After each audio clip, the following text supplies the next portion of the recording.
More than a dot. More than a dot. Disclaimer. This is not advice. More Than a Dad aims to provide support to men in fatherhood. When specific issues arrive, we hope to shed light and perspective on different experiences. We strive to acknowledge dads without minimizing mom's role in the household. More Than a Dad isn't exclusive, but rather inclusive in the best interest of the children. Now, let's dive in. They're trying to take the fathers out of the household and make them into apartment dads. Okay? That's 100% scientific fact. So as far as dads go rank, right? There's no dad at all. There's deadbeat dad, and then there's apartment dad. Which you can still be a good dad, but you can't be anybody's father. Right? You can't be anybody's. How do you discipline them? Where's your yard? Where do you put your grill?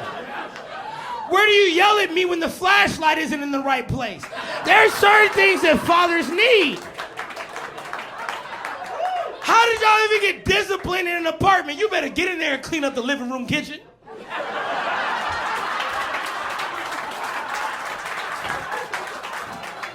That's not enough time for me to think about what I did.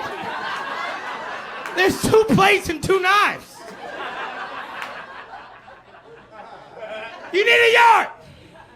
There comes a time during the summer in the South. Welcome to More Than a Dad podcast. I'm your host, Dre Moore. I got my guy, Lou Mobley, here with me. What's the deal, baby?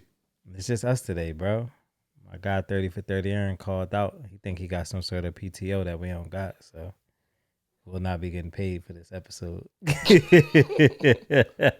Imagine if the gig paid. That's crazy, right? Listen, gotta treat it like a business. What's that, bro? Shout out my man Rob from INR Studios. Oh, yeah, shout out to Rob. Rob, you're a part of the show What's up, now. guys? What's up, man? I appreciate it. Yeah, I forgot. We gotta adopt you into the show. That's crazy. That's my guy, dog. Be forgetting. What's up, bro? How's life? You know what I mean? You had some interesting experiences at work recently that I thought was funny that I think we should share with the pod. Oh man, what you talking about? The nonsense at my third job? Yeah, bro. At my third job. At my third job. Shout out to that. Shout out the fact that the world requires us to have 3 jobs now. What you telling? No, so I did security at a hospital, and it's a hospital that's really geared towards like rehab, like drug and alcohol rehab. Thanks. Low key, man. Like I never imagined doing a job like this. So anyway, I was working, and it might be like 3 of us at security on at a time. Hospital probably got like 80-something people, and there's new people coming in and leaving all the time. Like they get like, you know, they go in and do like 3 weeks or whatever. They detox. They be moody. They be in pain. They be going through withdrawal. They be trying to treat the other ailments and sicknesses. So it's actually like a drug, alcohol / a little bit of a hospital, you know what I mean? Anyway, long story less long, days could go from like feeling like you ain't doing anything to like, hey bro, you searching somebody's stuff and you finding like needles and crack pipes and like the varying like of the job is crazy. Like sometimes people are transparent. They come in, hey, I just got a drinking problem. You ain't got nothing of my belongings. Because the thing is, you don't want people to come in there and be like either selling or using the stuff. Like, this is a drug place. These are drug abusers. And, you know. Yo, trying to come into there to sell stuff is crazy, bro. But they do. Because they be con. They be street mentality. They like con. They want to trade your bag of chips for a cigarette. Like, it almost feel like they got like a jail mentality. I'm not going to lie to you. It's like a jail street mentality. It's not very different than me being at Glen Mills. Yeah, I will just keep it at the beam. But anyway, let's get to the funny part. So I'm working one day, and one of the nurses just asked me to like walk with her down to like a closet and help carry some heavy stuff up. I think that low key was a flirt, but we gonna brush that joint off. But when I came back upstairs, my female coworker was up here tussling with some old white lady, and I didn't know what was going on, and she was like struggling. And out of nowhere, I just seen all this white stuff on the floor. And, you know, we have a real casual society where, like, we we rap songs about drugs and selling drugs, and I don't know if we be seeing that stuff in our day to day. And I'm like, yo, is that crack? And she was like, yeah, man. She had 2 pill bottles full of that hard rock, that butter rock. It was crazy. But the thing is, they were fighting over the pill bottle because she was trying to sneak it in. And I was kind of like with her until somebody asked me to help them go to the storage closet and carry up all these heavy things. I kind of like transitioned to like, yo, you got her? And I guess she was trying to like hide the pills from me in the slipper. And somebody peeped. They were like, yo, I think that she got something in her shoe. And then she didn't want to give it up. So this old lady, she got to be like in her 60s. She trying to wrestle you for the stones? She was wrestling the lady. You know, when I came up there, I had to separate them. I had her to get her to like brush her hands or like wipe her hands. And then you don't think like bro, that stuff could be on your clothes. Like, you know what I'm saying? Like, I go home and be a parent. Now I got to do what you do in COVID. I got to come home and script at the door. Yo. You know what I mean? Yo, trying to wrestle Can't walk through the for house stones. because you done stepped on it. You might be carrying the crack residue in your home. Like, bro, it's like some precautions I had to do. Kids still at the age of picking stuff up off the floor. You feel me, bro? But yeah, that's just, you know, but at that job, it's just, you just got to be careful, man. They be coming in. Like, I had this one patient or whatever show up to be admitted to this hospital. She stood outside for 25 minutes shooting up, and we didn't know what she was doing. She was like in her jacket. It was like cold as hell outside. You know, this winter was brutal. Oh, what? She was outside shooting up. She walked in here. She was high as a kite. Like, she was bobbing off at, like she went, like, we trying to be like, yo, what's your name? What's your birthday? Try to get your information. She was dipping. It was bad, bro. It's just, my thing is, it's been a long time since I lived in South Philly. But, like, the idea of, like, fiends and, like, you know, right. We casually say things like crackhead in our community and stuff like that. And it's like, bro, people really be out here with these demons. They be. Yeah, no, that's a fact. But the fact that she was fighting for her life, I said, what you was going to do with that? She was like, I just wanted it just in case the treatment didn't work. It's like, bro, that don't sound Yo, like trying to get off the crack, but keeping the crack as the backup plan if I can't get off the drug is crazy. Yeah, bro. The goal is to get off the drug. Why is the plan B the drug? I guess, you know, withdrawal and yeah, I mean, you know, they be getting the shakes and all of that. They be going through it. Oh, no, that's real. They be like in pain over that. Speaking of some work stuff though, like I got a work. No, I thought Rob wanted something.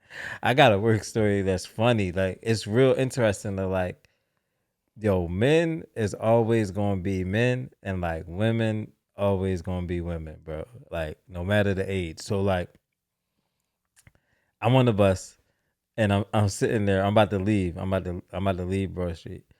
So people always ask like, yo, you going down Lindbergh Boulevard? So that's like the number one question on my route. Like, yo, you go down Lindbergh Boulevard? Like, cause every bus don't go down there. So, it's an older couple. So like the lady get on the bus, she sit down. So the old man, he get on the bus, but they probably like saying like 78, like they up there in age, retired, up there in age. So the old man, he like, oh, this bus going down Lindbergh? So I'm like, no, it's not. So he turned to the lady. So he like, oh, we got to get off. Like, he's not going there. We got to get off. So he say that, and then he walks off the bus. So she coming from the back of the bus. She coming to the front of the bus. So she stopped at the window. So she like, you not going down Lindbergh? And I'm like, that's your husband? She like, yeah. I'm like, he told you I wasn't going down Lindbergh. Why you take my word over his word? Oh, man, you done started the problem right there. Like, he said it. I'm like, you don't believe him? But it just take me back to like when you like with your lady, like if your lady say this is what it is, you just be like, all right, you just roll with it. Like when your lady like, yo, they said such and such, you like, all right, cool, whatever. I don't care. When you bring something to your lady, why she gotta feel the need to like check behind you? Yeah, she gotta go. At like 80 years old, like y'all probably been married for 30 years. Old head said the bus don't go that way. You don't believe him though. you gotta double check and check behind me. She like, yeah, you don't be hearing things correctly all the time. No, you're right. I don't go there. Bro, it's so much stability and safety, and like they just need that joint to be correct. They need it to be. I don't like, bro. Life or death if she get off at the wrong stop and gotta walk. So, bro, listen, I'm like, that's your husband? She like, yeah. I'm like, oh, you don't believe him? You believe me? That's crazy. All right, that's what we doing here. Man, how's dad life, man? How's dad life, brother? Yo, listen, it's only funny because, of course, me and Lou, we friends in real life. Like, we pod, but that's really my guy. Mm-hmm. So, like, it's only funny because we on the phone earlier before we get ready to shoot the pod. So, Ashton comes to me. I'm trying to take a shower. He comes to me and he's like, because he's getting ready to go to bed. So he's like, can you tell my grandmom to pray for me? So I'm like, all right, bro, like, go ahead. He like, cause I'm not trying to have a bad dream tonight. I'm like, all right, cool. So he leave, and then he come back. He like, Dad, I need a light. I said, you need a light for what? So he like, so I could go upstairs and so I could pray with my grandmom. I'm like, bro, your grandmom is asleep, bro. Like, you're not about to go pray with your grandmom right now. Like, go ahead. So in the midst of that, like, I'm text his mom. So I'm like, Ash keep come to me asking, like, he come to me like, yo, can grandma pray for me so I could go to sleep? So his mom texts me back like, yeah, you know, we be praying that night. I'm like, all right, y'all be praying that night. Da, da, da. Cool. I'm like, well, why bro ain't asked me to pray with him? Like, I'm like, why he asked me to pray with him? Like, I'm like, all right, whatever. So when he come back the third time, I'm like, Ash, why you ain't ask me to pray with you? Like, you just went like right to your grandma. He gonna say something. Well, Dad, I ain't think you knew how to pray. I'm like, yo, what does that mean, bro? Like for real? I'm like, man, no, we gonna go in there, we gonna pray. Like, and it's only extra funny because Lou know, like, I'm not like the religious bull. So he like, yo, like, bro, what you gonna do? I'm like, man, I'm gonna go in there and repeat what he said. No, that's not what I said. I said, bro, chill, bro. Chill, bro. Chill, dog. Chill. I'm gonna let you live, Let bro. me live, I'm bro. gonna let you live. Let me live, bro. Yeah, Dre definitely not super religious. So I found the whole conversation awkward as he's trying to be a good dad. Like, he felt like, damn, my son should ask me to pray. But then I'm over here like, bro, I don't think of you as religious. Ash clearly don't think of you as religious. Yo, listen, man, they go back to that saying of like, yo, what you been saying? Like, man, you just got to be what your kids need, bro. Like, listen, bro. We got in there. I'm like, what you doing? He like, now I lay me down to sleep. I said, oh yeah, I know that one. Bet, let's go. We could go with that. I think he pulled out some other stuff. I might not got that for you, dog. He's like, Yeah, listen, that joint easy, cuz that's a simple one. I'm like, oh, that's all you doing? But yeah, you got to be what your kids need, man. I felt the way. Like, dog, why you just bypass me to go, like, you need to go pray with somebody else, dog? You felt excluded is crazy, bro. Yeah, man, I be feeling excluded a lot these days, bro. I ain't gonna lie. Yeah? Yeah. You want to confide in the audience about that? like we just had like a situation the other day when we was doing Ash placement change. So I guess the lady from the school, I ain't gonna say her name or the school or whatever, but she called his mom first and she didn't answer. So she called me. So I answered when she's like, oh, this is such and such from such and such school. We was referred to you by the district for him to get his placement changed, yada, yada, yada. So I'm like, okay, you know, try to get some more information. So she like, yeah, but if you want, we could just get mom on the phone. And I'm like, no, we could just like, what's that? She like, yeah, but if we want to get mom on the phone, she said twice, back to back. So I'm like, lady, you offended me. Like, just like that. Like, you offended me. Oh, I'm sorry. In that moment, his mom was calling because they had called her first. So she was calling, I guess, to tell me they left her a message. But I'm like, I'm actually on the phone already with the people. So I'm like, his mom calling me, I'll patch her in. So we end up having a conversation, set the appointment. All it was it wasn't nothing but setting an appointment for a tour. Mm-hmm. That's it. It wasn't nothing special, nothing spectacular about it. But it was just the thing of like, yo, you call my phone, and everything you kept saying to me in the beginning was like, yo, we could get his mom on the phone if necessary. And it's not to take nothing away from his mom, but I'm capable. Right. You feel me? Like I could do that. Like, and I do that. Like, and it's the same thing. Like, and I feel like in the past week, that's just what I've been dealing with. We was in there, Ash was switching psychiatrists, so we in there doing the psychiatrist meeting. Me, him, his mom, and he was like, the psychiatrist was like, "Oh, Dad, it might feel like I'm having more of a conversation with Mom, but feel free to chime in as you need." Like that's what he said. And then like, his mom was like, "No, his dad actually kind of know more about this stuff than I do because his dad really handled it." And like I ended up, spearheading and doing most of the meeting and handling and leading the meeting because it's what I do. But it's just it's like we always fall back into that. The mom just take precedence regardless of how a situation is handled just because it's his mom. Because that's the norm and that's what people used to. And you're not used to like, a dad being that hands-on and understanding and knowing and all of that. But I'm capable. Like I don't need to, and like I said, again, it's no disrespect to neither one of my children, but I don't have to defer to them. In no situation. Like I've never been asked a question that was like, "Oh, I gotta go get one of them. I gotta go ask one of them." No, I'm aware. I know what's going on. Like I'm involved. I'm I'm not missing nothing. So it's like that thing is just like so like I'd be like, "Bro, like you don't gotta cut me out, dog. Like I could do it." You feel me? So like we be taking offense, low key for sure. Drake more than a dad in real life. Well, I fought hard for this, man. Like I be trying to tell people, like I wasn't always the dad that I am today through my whole process of being a dad, but the dad that I am today, you just got to talk to me a certain way, bro. You got to handle me a certain way, like because I'm that for real. Like everything that I say I am, I'm that in real life. Like not for fake. It's none of that. You feel me? So like when I be having these conversations with them, it just like it'd be a teaching moment. Like even when I was saying that to the lady, and I'm like, like I'm not trying to be disrespectful, but you offended me. I'm not about to curse you out, yell at you or nothing, but I'm letting you know what you're doing is offensive. What you're doing to me is the same thing as me walking into a room with a bunch of tattoos and people looking like, "Yo, he ghetto. He this, he that." You already prejudged. Just because I'm a man, as soon as you got on the phone, you felt like, "Oh, we need to get his mom involved. I don't know if you can handle that." I can't handle scheduling a tour. Like this how low on the totem pole he is. Not to mention, I'm the one that talked to the guy at the district in charge of the special education to get his placement changed. I made that phone call. That's something I did. You feel me? I ain't never missed the IEP meeting. You set this whole thing in motion, and she about to X you out. You telling me, yeah? Oh, we get his mom. Listen, no disrespect to his mom, but I do that too. You feel me?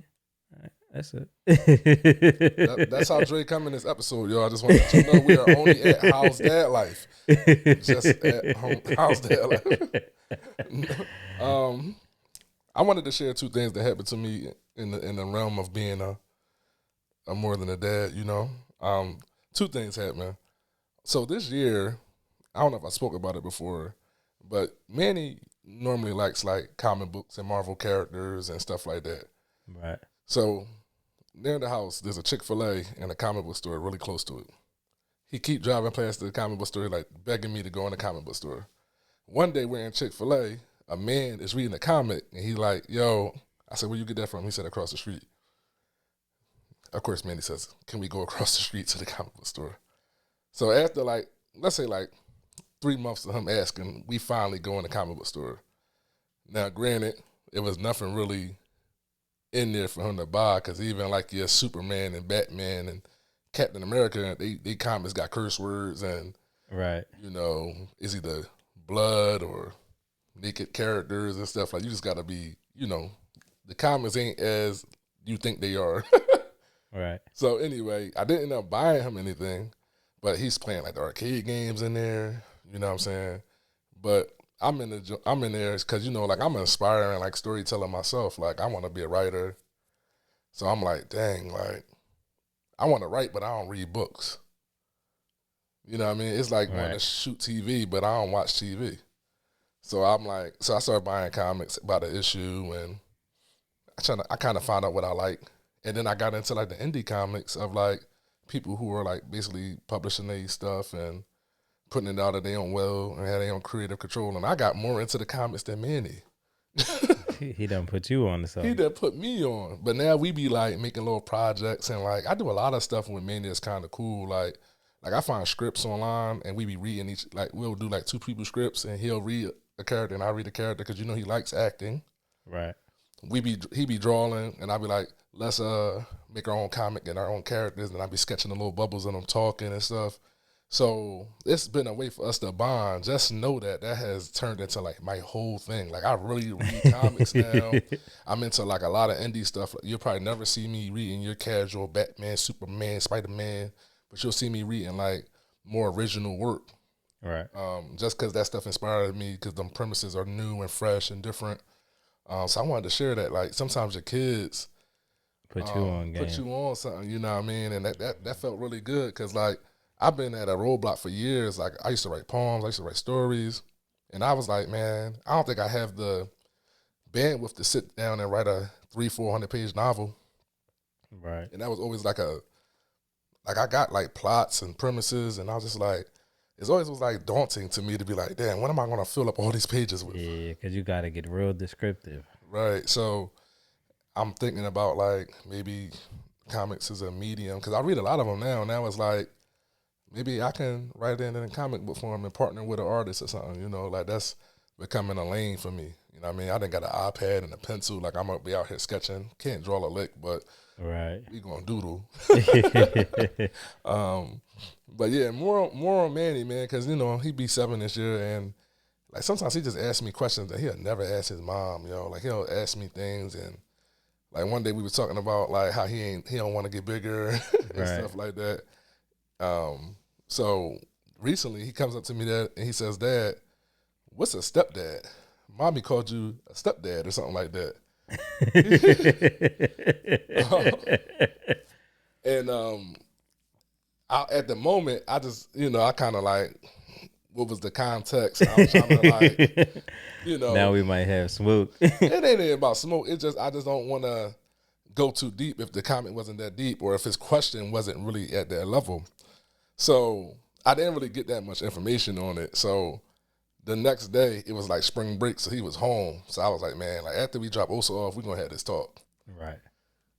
So I dropped Osa off. We driving back to the crib, and I'm having a conversation with him like, so Manny, you sometimes, in a family, you have the parents that made you, and then you have the parents that like might have raised you. And I said, I didn't make you, but I raised you. And we have a very unique situation because like as you were being made, I was still kind of there.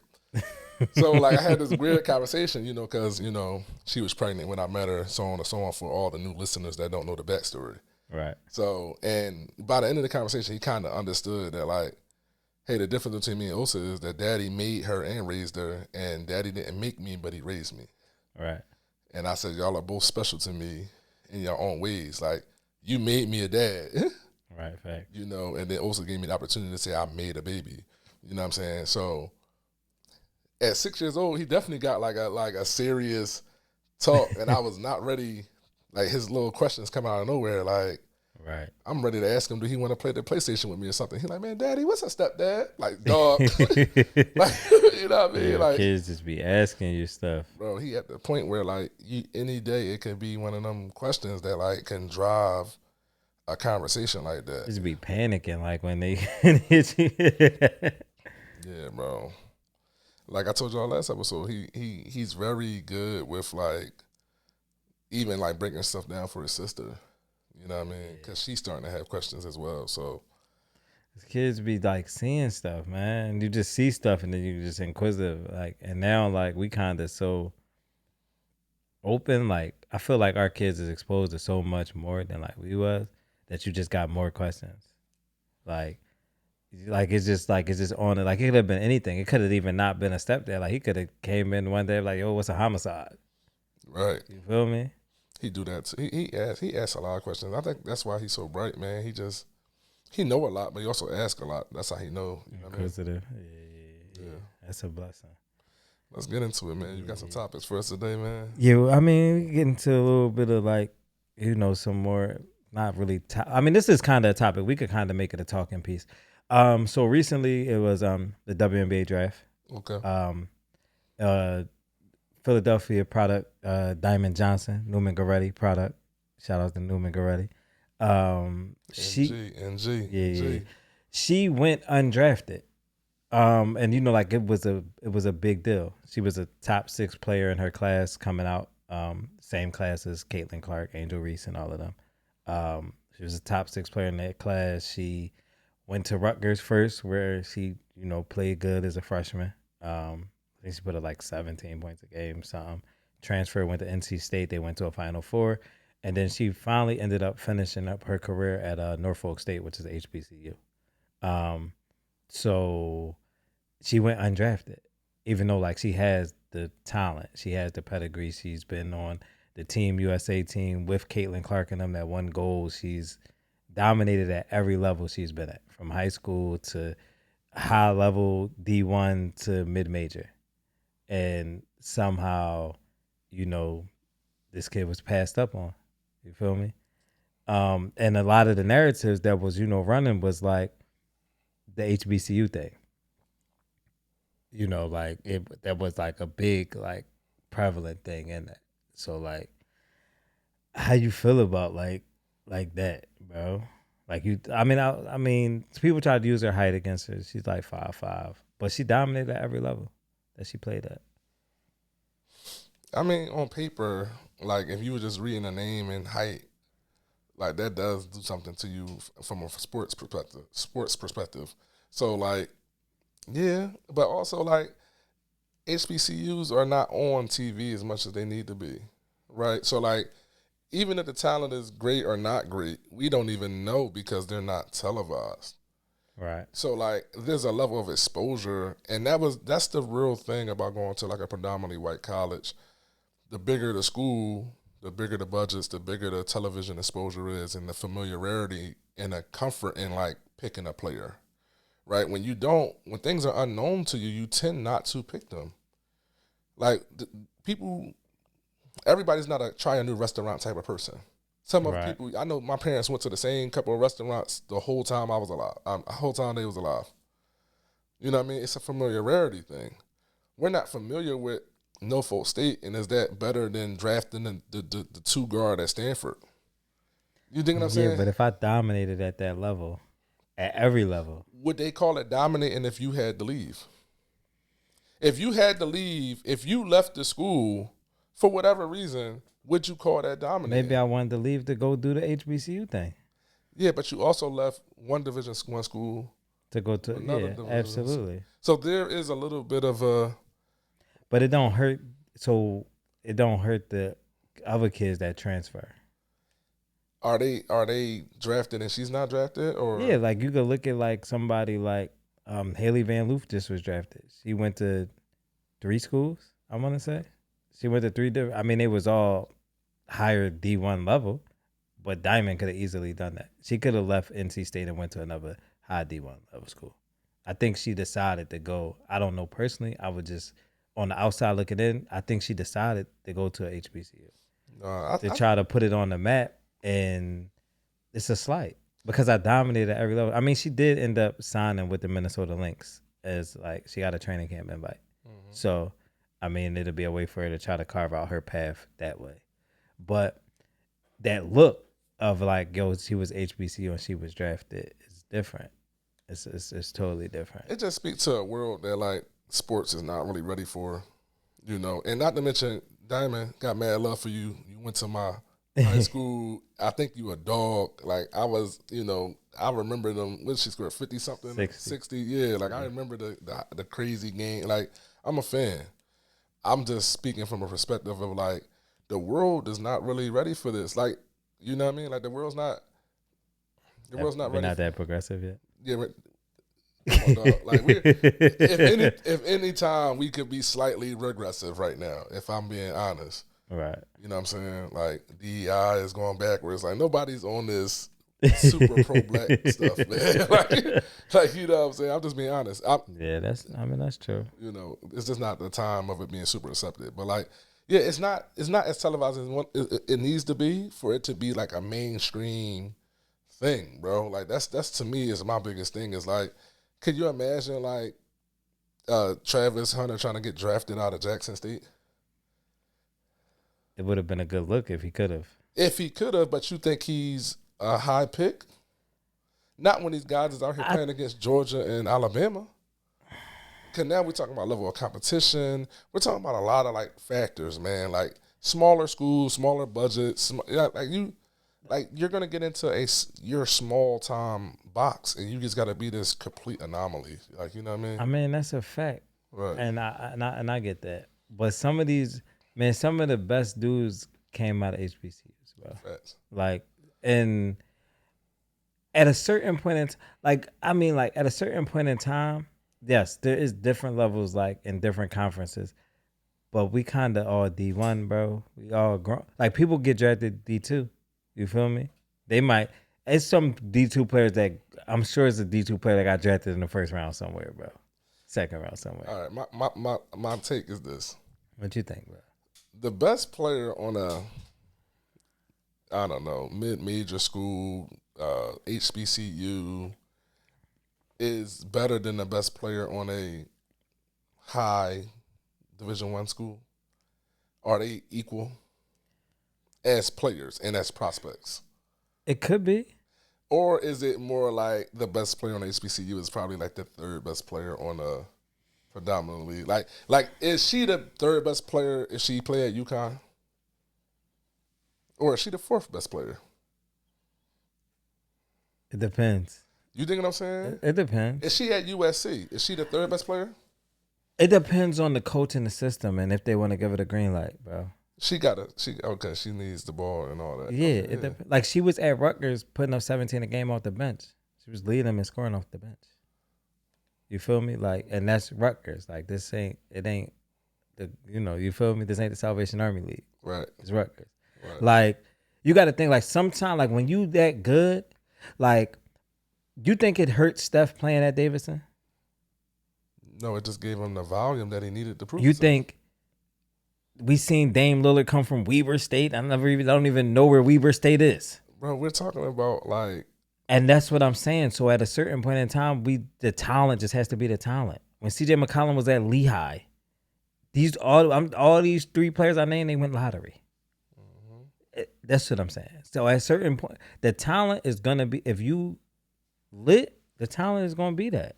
We just don't see it where somebody that come from an HBCU and put that light on it. It would have been cool for like Travis and them to stay at Jackson State, and then you really would have to make somebody think about it. You feel me? Right. I'm not against it. Like I said, I just don't think the world is like, you gotta think about it from a coverage perspective, bro. Like their stuff is like it's not even a segment on like ESPN or First Take. I mean, like there is no, like, I'm not intercepting any HBCU women's basketball, men's basketball, football. That's a fact. Like, I'm bro. just not around. Like, it just does the not. coverage don't exist. Yeah, like how, and it's crazy because like I do feel like there's a boom around all these women basketball players. Like, it's a huge influx in like viewership and like they popping. Facts. Sure. However, the HBCU scene is still in the dinosaur ages with it. Yeah, it's crazy, man. We gotta get to yeah. That's all I got on that, man. So you got we gonna make them sad now. Yeah, bro. I guess we might as well just tie this and the other one together. We could just tie it in. All right. Well, before we sad us out, we still gonna stick to the positive vibes. Before we just make this a sad pod. I just want to let y'all know it don't be my idea to make the pod sad or serious. Who idea is it? I didn't do this docket. All right, cool. Listen, we here, y'all. Y'all here with us? Listen. We know what we're gonna do. We're gonna start announcing to you out of us two who produced what episode, so y'all know who coming with that heat, bro, and who coming in here with making y'all cry and stuff. The cry be the heat too, man. Listen, but I'm cooking, dog. Let me cook, bro. Cook. All right, so this is something that I had no knowledge of that we just came across. So this is something that happened that's happening in Atlanta. They doing this. They do it at Morehouse University. It's called the Gentle Warriors Academy, it is like it's a 10-week course basically for men that's trying to learn life skills, how to be better fathers, and all of that. And it's like I don't know if it was like amazing to me to be seeing this. I've never seen nothing like this. So recently they had like 100 men that graduated from this program, which was like their like largest class to date, I think. But they had like each course is a week long. So it's like financial literacy, life skills, co-parenting skills, child support, like a whole list of things that you could think of to like help men grow in life, bro. I think I sent this to you, but Yeah, bro, you did send it to me. But I don't think you sent me the video, but then I went to the website and I like started reading all the information on the website. you a dad journalist now. Cause I was trying to see what they was doing. Cause at first I didn't really understand it because the way they was like explaining it was just like, oh, we teaching dads how to be dads. And I'm like, I mean, that's cool. But then I'm like, that's all they doing. But then when I went and I really looked at it, I'm like, dang, that's kind of crazy. Cause we don't really like, you don't like, we always have that conversation of like, yo, back in the day they had home ec and people learned how to cook, or they had shop in school and they got rid of all of that stuff. And like, there's like, if you go to like colleges now have like financial literacy courses and stuff like that. But like at a high school level and certain, like everybody don't make it to college. So like at a high school level, like these things don't exist. Like people don't really see, like some schools do have them now. Like I've seen some like curriculum at certain schools that have certain like new different courses that are starting to be implemented. But for a long time, this thing didn't exist. So to me, like to see something that's like, yo, that's a 2.5 month thing of just teaching you life skills that people just may not know. Like some people are capable and just don't do it and don't take advantage of the opportunities. But then you got other people out here in the world that just don't know, may have nobody to never teach them and stuff like that. Like I say all the time, like, man, I had 2 black male teachers my whole time in school. I don't know how many you had in school, but I only remember 2. One in 6th grade and one when I got to high school. 2 at prep charter, and one of them gave me a C, and my mom had to go at him. Yeah, the gym boy. Yeah. But that's what I'm saying. Like, so like, but you got, like you had a dad at home. I had a dad at home. So like, like you have other things that we grasp, from our fathers. But I'm just thinking of the people who didn't have that. So now, like, where is a lot of like your positive information coming from? Mm-hmm. So like to say like, yo, they got a 10-week course that's like dedicated to like teaching you how to like navigate co-parenting, to like teaching you certain things that you just may not know. It could help, bro. It's beneficial. You ain't feeling it? No, it's things that I would love to see more than a dad be one day. Yeah, they stole our idea. A little bit, but we don't own the space and we don't own the need. So whatever need they seen to create their program, shout out to them and for executing. Yeah, facts. But shout out to you for your journalism right there, Stephen A. Dre. You know what I mean? Yeah. Listen, man, gotta do your homework, man. You just can't be up here just talking. No, I just piggybacking off of that. Like, my thing is like what do you say to a guy that actually admits that, hey, this program would be beneficial to me and enroll? I think it's like that's to me like the adoption or acceptance or the enrollment. I think that's kind of important because I don't think men are walking around, even if they don't know how to do stuff as a dad or know how to do anything as a dad, they're willing to admit, you know what I mean, that like right, pride and like, we not really, as people, as humans, we're not really, when we got weaknesses, everybody's not like, yo, I need to go in the gym on my weakness. Like you know what I mean? Yeah. Like if I suck at like a certain aspect of parenting, like we all not, tackling that. Some of us might shy away from it. So shout outs to the men for being like, hey, this can be beneficial and actually doing it. I had an idea before about like, because inspired by you, of course, like for young dads and teen dads to do stuff like this, like the community to be like a mentor, and it could be more structured with curriculums and stuff, but like, kind of like giving, helping them transition into being a dad. Like if you're a teen dad or early 20s dad, like that joint probably terrifying. For sure. And I can almost bet that you don't know how to do Nathan. Yeah, you definitely just trial and error. That's why I say like I fought hard to be the dad I am today. Yes. You feel me? So like I know the work that it took to do that. I know the want that it took to do that. So like, yeah, like saying that's why I said like some part of that is just some people just lazy. They don't want it. But then there's other people who want it but don't know how to get it. So like, yeah, it's big that like they decided to put whatever pride or ego to the side and be like, I'm gonna go do this. I need to do some journalism and get on, because I would love to know the numbers on teen dads that end up being deadbeat dads, right? Like the percentages on that, because I feel like that's a really, really at-risk group, and like it's a real sensitive time because you don't know who you are. You probably don't have stable income. You probably don't have your own place to live, transportation, and it automatically puts you on a path of like this. Being this adult or parent is a negative thing. Like, you know what I mean? It's this negative thing that I'm unprepared for and I don't have much to contribute to, right? So, to me, in our area, in the urban area, I think teen fatherhood or teen motherhood or whatever, like, it's a serious, because we want to make good parents so we can raise good kids, you know what I mean? So, Right, facts. I think that's, if I was to do programming, that's, I think, where we should start, you know what I mean? Absolutely. I'm with that. Yeah, we're gonna make it happen. Rob, I sent you a TikTok video. Can you play that for me? Man, I almost got beat up for looking out for one of you young heifers today, man. So how about I'm coming outside of Costco's, right?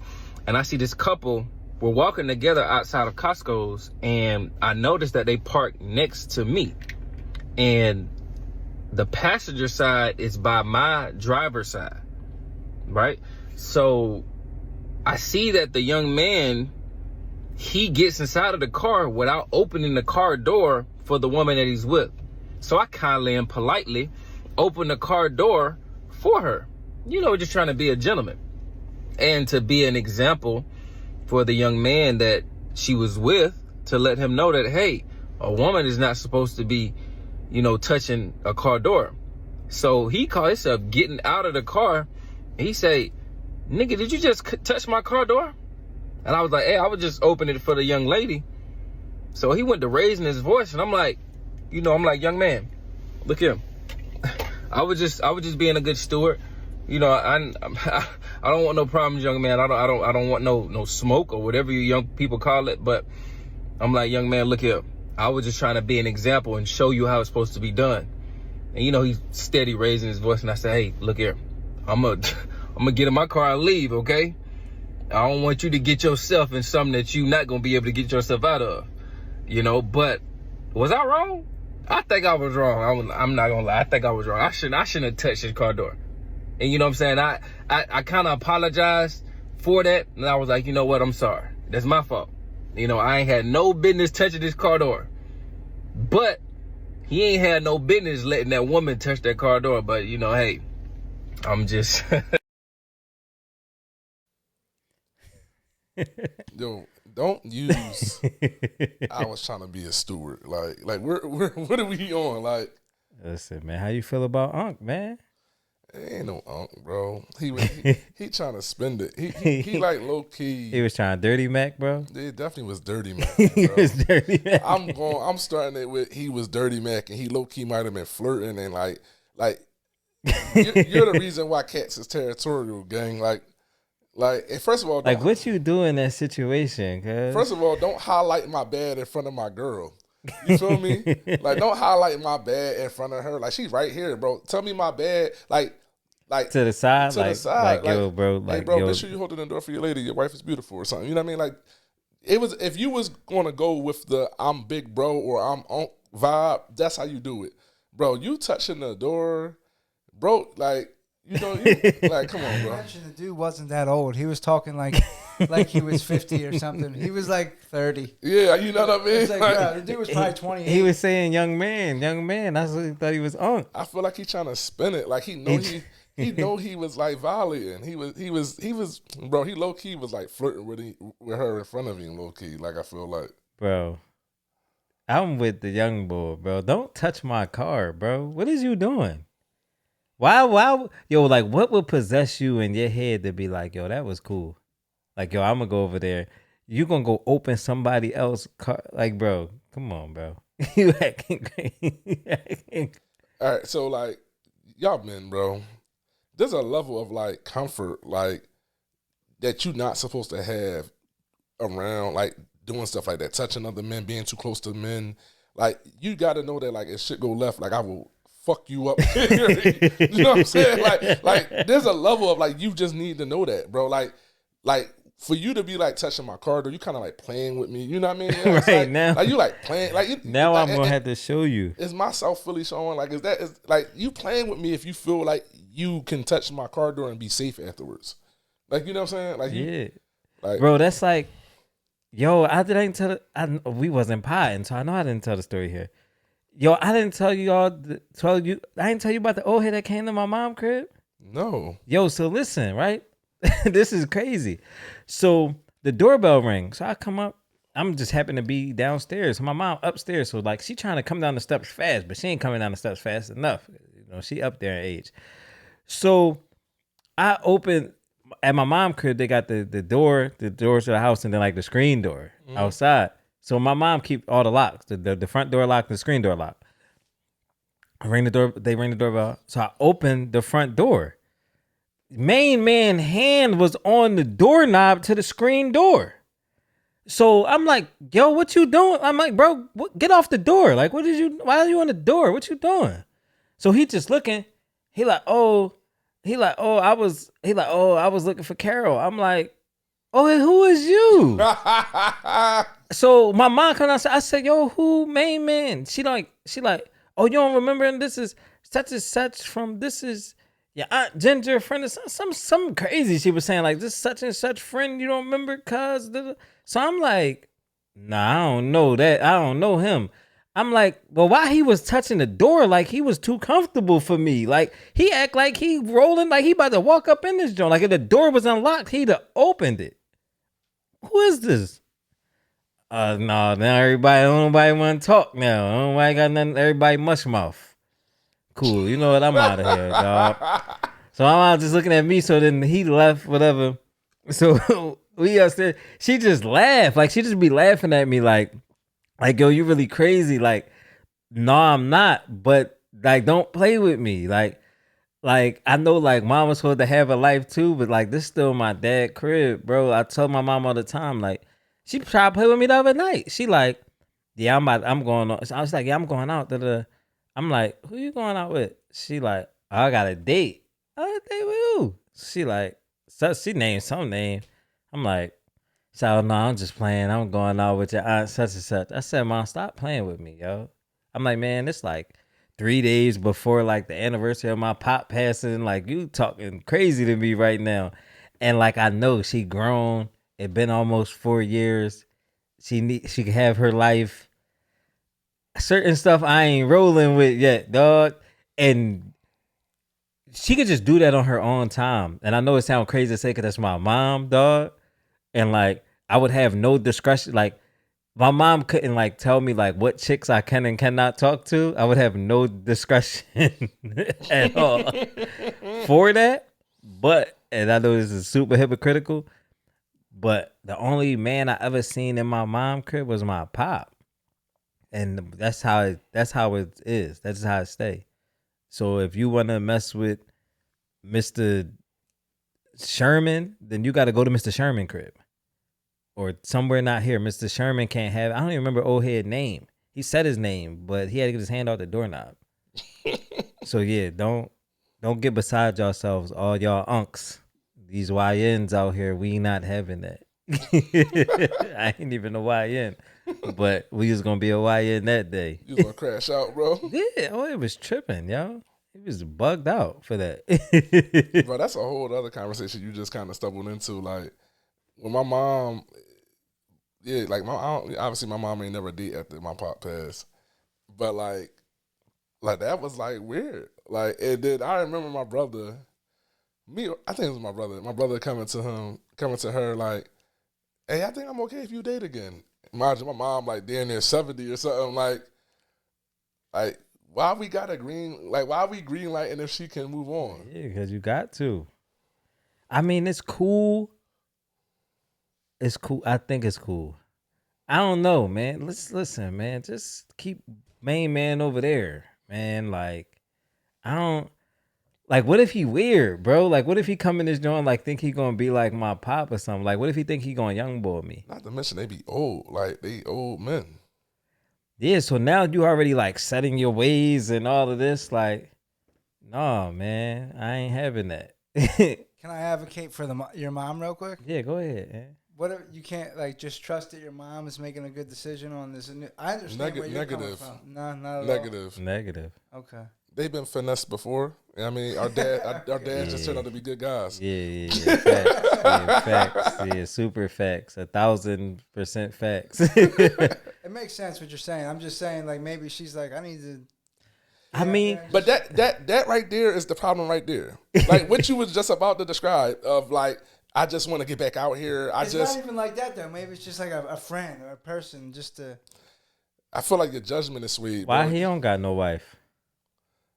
Maybe they both mourning their spouses or something, and they're trying to. Now they're trying to trauma bond with my mom. Trauma bond.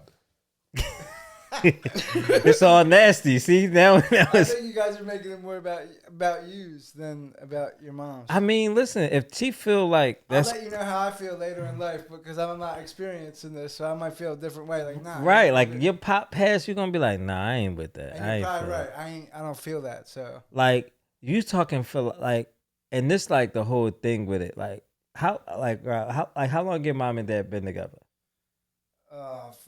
since over 20 years. Right. Like my mom and dad was married for 30 years. You feel me? Like Lou.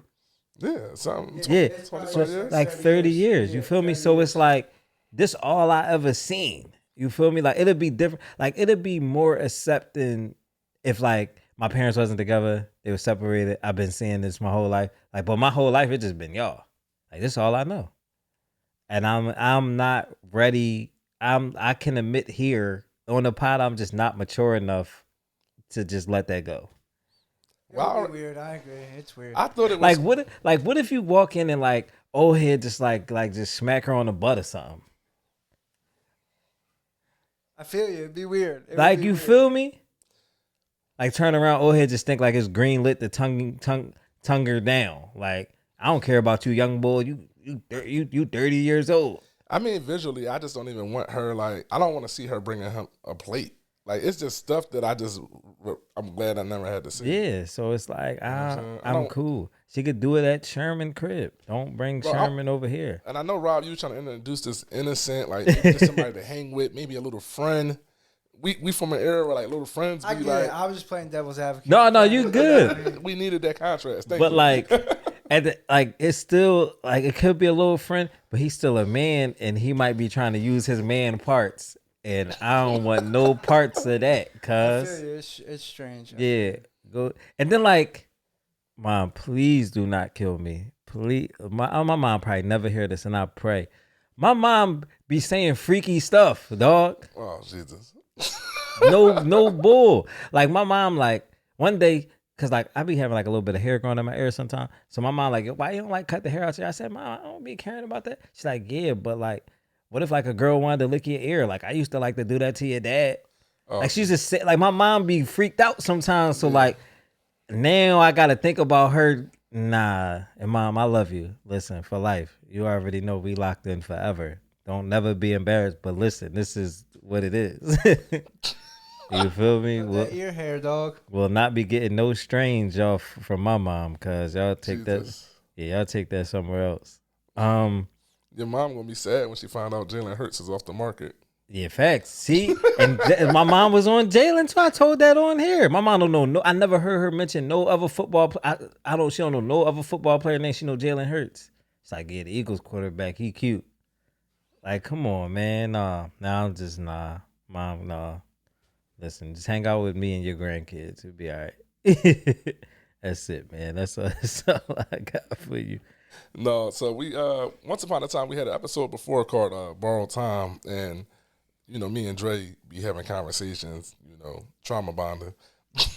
Yeah, facts, for sure. And I had brought up a good point that we wanted to share here on the pod about like growing up, we both had older parents, you know, parents were sickly, older, And I was just speaking to him about, like, there was a point in my life, maybe even, like, right before I met my wife and stuff, that, like, I was down to, like, just one living parent or whatever. And I was just like, I really don't want my mom to, like, miss any of the other major life events in my life. Right, facts. So, like putting all my effort forward to try to accomplish things as fast as I can, because I know she was sickly. You know, I always think about, like, if I would have graduated one semester earlier, my dad would have seen me graduate with a bachelor's. Right. I think about that all the time. And me going slower because I had eligibility to play with football. So then there's this contrast on football and my dad watching me graduate, and something was missed there. You feel me? But, like, from the beginning, my pop was super old. You know what I mean? From the very beginning, my dad had me at 63. Like, my memories of my dad playing basketball with us and, like, stuff was in his 70s. And, like, my 70-something-year-old pop was taking us on bike rides and fixing flats, and, like, we was painting the house and cementing the stairs to come up to the house. Like, we were doing stuff, and he was just old already. Like, I just only remember him old. So, like, my whole life, and people always think, like, you know, like, you're the straightforward guy, you're clean cut, you know, you're a good guy, da-da-da-da. And some of that is true. But a lot of that has to do with, I had no time to waste. Right. Like, I knew from a very young age, because one of my aunts said this to my dad and my mom one New Year's when they was in there drunk, like, why y'all do that to that little boy? And I'm like, yo, what did they do? And what she was trying to explain, even though I was too young to really understand, was, like, the gift and the curse of being, like, having kids old. You're more secure, but you're gonna die in your kid. Like, no kid would want that. And that's kind of like what she was expressing to my parents. And they kind of, like, laughed it off and kind of, like, you know, olayed the whole situation. But growing up, what I was doing was countering what she had brought up. Right. Which is trying to be, I had to use the word, like, perfect, but, like, good enough to, like, expedite some of these things in life. So I did get to a point where, like, I wanted my mom to see me get married. I wanted her to see me get a master's. I wanted her to see me have a kid. I wanted her to see me buy a house. And granted, we did all that in the nick of time. Right. My mom has been super sick since I was a junior or senior in high school, with colon cancer, diabetes, high blood pressure, different things with her heart, sciatic nerve pain, herniated disc, and all that stuff in her back, kidney failure. Like, she has been sick a long time. My dad was old the whole time and then got sick later, but he was a healthy old and an active old for a long time. Right. But I lived, like, my whole life. That's kind of what was making me feel lost last year. Was like I was always, like, pedal to the metal, like, going hard and all of something, like, the thing that made me work hard is not here no more. Yeah, I got nothing to bring it back to. Right. So that's a conversation I wanted to share. I didn't know if you related to something like that, or do you feel like that now? I think I feel like it more after the fact, because, like, my dad, similar to your dad, always been active old. You feel me? Like, he always been old, but he always, like you say, my dad was regular. You feel me? Like, moving around, never had no cane, no hearing aids, no nothing he couldn't really do. It never was a point in time when, like, he was, like, codependent on anything else. So, like, he was always old.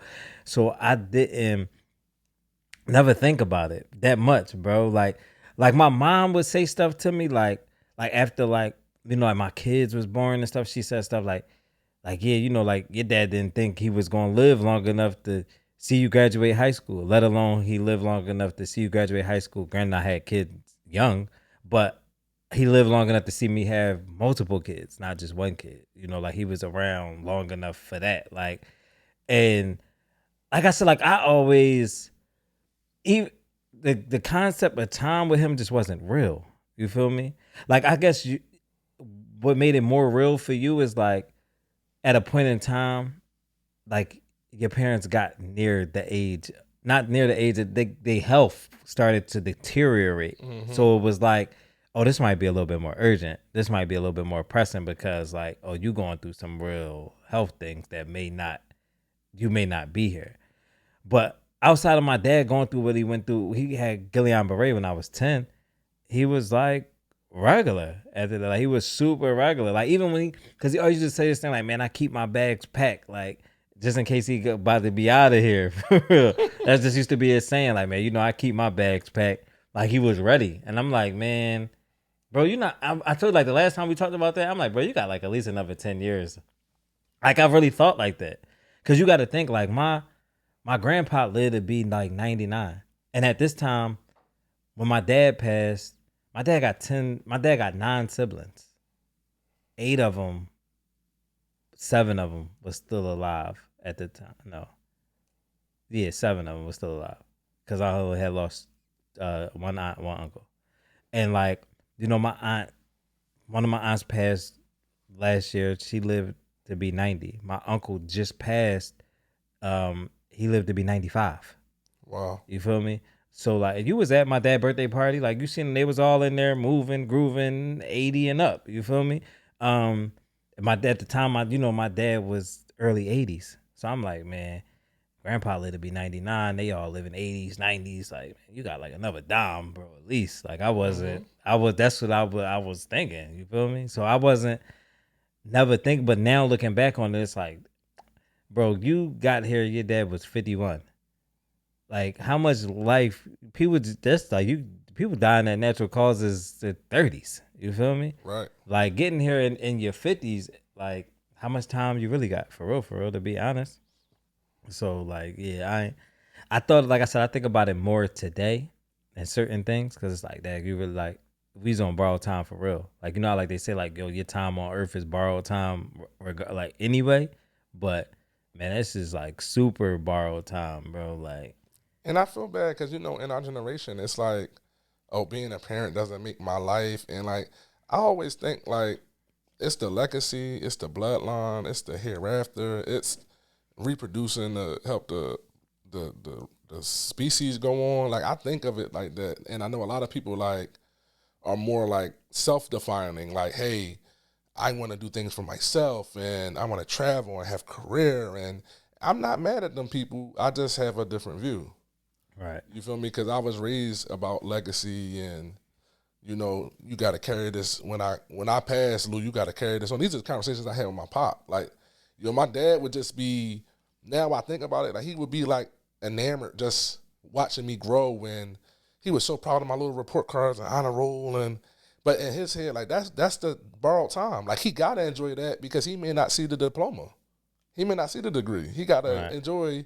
Oh, I brought you Dean's List. This is basically college or honor roll. This is Dean's List. That I ain't even know, like. Right, facts. You know what I mean? Like how excited he was about that stuff and how proud. You know what I mean? So like, I don't know. It's just the borrowed time element is like, it changed how I was living, bro. And now I don't feel like I'm on that type of clock right now.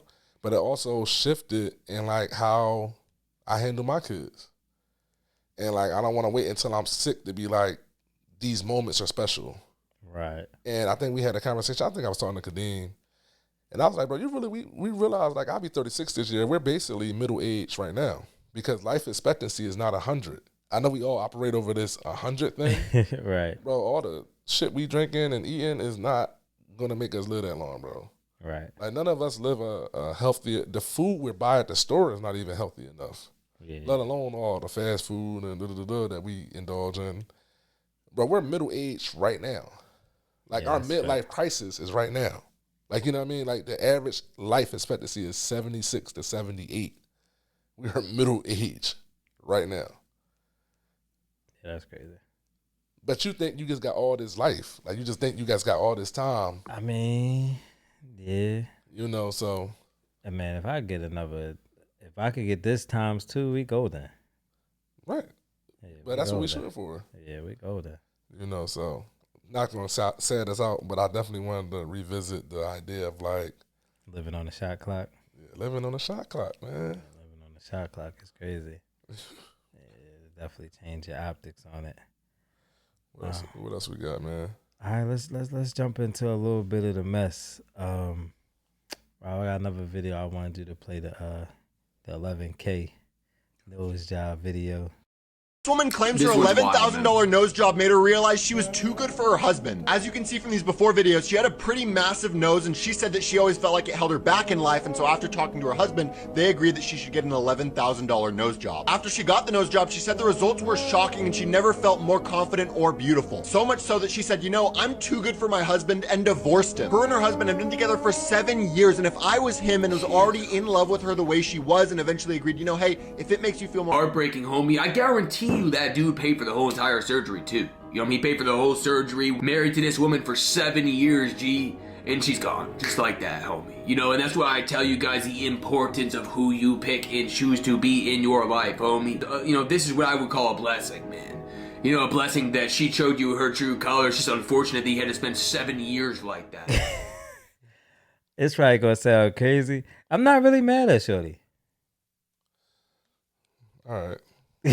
you know you gotta elaborate, gang. Because, yo, like, all right, you be in love with people, but like we say all the time, man, yo, people really date like in their bracket of what they could get, yo.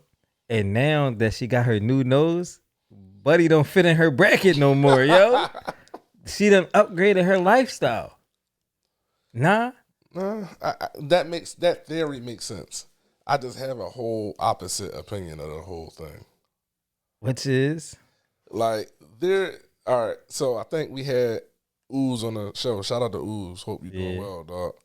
Ooze said it best, man. His only advice to the dads was like, yo, stay with the one that likes you more than you like her, right? Like your down person is the person you're supposed to be with, right? True. All right, so he's her down person. Yeah. Right? For her to, like, kick him to the curb is a mistake on her end. Because if all right, bro, I believe relationships are like slants. Like, meaning if somebody has higher status or upper hand in it, somebody's the pursuer and somebody's the pursued. She was in a situation where she was the pursued with a nose like that, bro. But what if they was all each other could get, bro? Oh, man. Like, what if she felt like she was settling for Buddy because she had the nose? You feel me? Like, what if it was that? And he might not have been player like that, so he was dealing with Shorty. She gonna leave him for it. First of all, I just think karma's a real thing, and I can see. I mean, they're probably gonna end bad for her for sure. Yes. All right, as long as we agree on that. No, I think it'll probably end bad for her, but I'm not mad at you said. I know you was going there, right? bro. Because you said that. Yo, if I get up this amount of cheese, I might be doing this. Like, people be in their bracket. Bro, that was for content purposes only. Listen, that's why I didn't want to give the whole context of everything that go into that. Somebody called me diabolical in the comments for saying bro, that. But what I'm saying Rob is... don't even know the context. Please tell Rob the thing. So we was talking about like getting up a certain amount of money. Like, I might have to just leave my girl and just be outside with the baddies. And he just is like, it was like $100,000 or something. Like, I told him if we go up $500,000, like, yo, my dating pool might change. Yeah. And everybody called me diabolical. But that's the truth. Like, we date where we at. Right. Like, I feel like I'm not shooting at. Like, I might look at them Jones over there, but I'm like, man, I ain't really got enough paper. That's too much maintenance for me. I can't really afford that, so I'm going to stay cool where I'm at. But, like, if I get up a couple M's, I might start shooting at some of those over there. You feel me? I feel you. So I'm not mad at her like, oh, I got the nose done, now I'm a baddie. My bad. You was cool when my nose was crazy. Bro, I feel like society needs the truth on, like, our grandparents. Yeah. And what I'm saying is, like, I think the reason why our dating pool is so trash and like how men and women are perceiving each other is so off is because we don't know if like people grandmas really was happy with grandpa. Yeah, they just stayed, bro. They just stayed. So then you have like a woman or women not wanting to be their grandma. And then you might have a guy not wanting to be his pop or his grandpop who was a Rolling Stone or da-da-da-da-da. So we all of these counters of like what happened in the past. But if we don't know the truth, because grandma never says like, yo, I was unhappy staying at home, cooking meals and birthing 10 babies. If she don't ever say that, like, yo, I hated that life. Right. We don't know. Or she could have been like, yo, I was happy. It gave me purpose. And that's a fact. so now we're like envying and like anti these things, all because we don't really know the truth about that generation. Because a lot of women today, when you hear them on these podcasts, they don't want to be them women from back then. Yeah, facts. They want to have their own thing. They want their own. Be like, man, they were slaves. Yeah. So like, and you know, I think everybody has a point to a degree and everything. But I'm just being honest. In my friend circle, the guys that I know from a generation of no fathers, the fathers that I know, way better. Facts. Bro, everybody was like a hoe at one point. Now everybody's like great dads. Yeah. Like my homies was hoes and now they great pops. Like I'm gonna just say what it is. You know what I mean? And so I don't even know if we the demographic that they be talking about, because I guess it'd be like some real bad dating stuff out here. But I feel like there's no love out here, bro. As a guy who's a hopeless romantic and a poet and I'm into that romance. Like it'd be a bad time for me out here. Yeah, but you know, like even in that, and I know we ain't got super long, but even in that, it's certain qualifications, qualities that you've seen in your wife, and that's why you with her. Right. You feel me? Like when you were saying like, yo, I wanted a girl that's educated. I want a girl that's going to go make some money. A girl that's going, like, all of those things equate. It's the same concept. It's the same thing. Like the same way they look at it and be like, yo, I'm dating this dude because this is who I could get. It's the same way we look and be like, man, shorty broke. She don't got nothing. What I'm dating her for? I'm not. Right. You feel me? It's the same concept. That's why I said, like, that's why I'm not mad at shorty. Like, oh, she got up a little bit and was like, oh, because that's where you are. Like, it's like I wouldn't date a girl. Like, I want a girl that work and a go-getter, got ambition and all that. You see how men are describing like qualities and characteristics, and she's describing like looks and like all this shallow shit, money, looks. My man, listen, it's super shallow, bro. Bro, we going like that. One-sided and very shallow. Hey, yo, bro. Move on, bro. What's the new dad tips, dog? New dad tip of the day. I'll keep it short and sweet. I had played this video of this dad making his son run around the field, and if after he ran around the field, he couldn't tell him what he was being disciplined for, he just kept making him run. So eventually, the son was able to tell the dad, like, hey, I got in trouble for this, and this is why I was running, and then he was able to just stop him from running. Long story less long, as a parent, it's important to get to a level when you're disciplining your kids that your kids know why they are being disciplined. Right. You know, I'm not going to get into, like, physical discipline and all these other disciplines and if it's right or wrong, because that's your choice and how you want to raise your kids. But at least let them know, like I'd be like, oh, so why you on timeout? Why Manny got ice cream and you don't? Because I didn't listen. Right. And I think that's important, like from a very young age, that they get to a place that like they understand that, like, I did something wrong and it's a way to behave, it's a way to act, and then I can receive my treats or whatever, you know, the candy or whatever the thing that they want, the privilege to play with said toy or activity. Keep it short and sweet. New dad tip. Absolutely. We're going to close this out with the Unfit segment today. So I seen, and this is a real thing. It's not just something I seen, because I went and read an article on it. So there's a journalism. Yeah, always, because I got to speak like I know something. There was a 26-year-old Ecuadorian soccer player. I'm not going to say his name. I did read his name, but I'm not going to put him on blast like that. And they were intruders that came into his home. They was looking for him. They were coming to get him. He heard the intruders coming into his home, and he hid under his bed while the intruders then kidnapped his wife and his 5-year-old daughter and took them and held them. Luckily, the authorities got them back. They were unharmed. They were safe and sound after being kidnapped and going through this traumatic experience. But main man hid under the bed and let them take his people. What's up with it, bro? I know most women, you know, shout out all the women that listen to More Than a Dad, are going to say, and I'm with y'all, instantly divorced and left boiled, bro. Like, I actually just feel like if you're not willing to, like, protect your people or die for your people, or, you know what I mean? Like I think that's a thing. When we talk about protect your family, like, we protect and provide, you willing to, like, meet the intruders and, like, fight to protect them is a part of that role. Like, that's a part of her submission. That's a part of the partnership, is that that's your role, that if this happened, you need to put yourself on the line. Right. Fact. It's a problem, and it's cringy to know that, like, you hid somewhere. You hid under the bed. Bro, I would much rather be dead. Bro, I would much rather court a bullet and be dead than to be like, I hid and something happened to them like that. That's a fact, bro. For sure. You got to go out like Sean Teller. And this is not about heroics. It's just about what the position calls for. Like, it's not about like this is a movie to me, and I just want this great trying to go with the glory. Yeah, it's not about that. It's almost like disrespect. Like it's like we're not tolerating no disrespect. Yeah. You know what I'm saying? Like it's some things that you just have to stand for as a man. And you know, I would respect, like, say, you know, you stood up for your wife, a man disrespect your wife, and you stood up for me, and he knocked you out. I would be like, bro, he stood up for you. Right. You know what I mean? He bought you time to run. He bought you time to run. You up out of here. You know what I'm saying? Because that's what it's about. You know, we all not gonna be fighters. We not all gonna be big and strong and But it's the effort and the wherewithal to be like, I gotta put myself on the line right here. This is the part. You got one part in this whole interaction, and that's to put yourself on the line.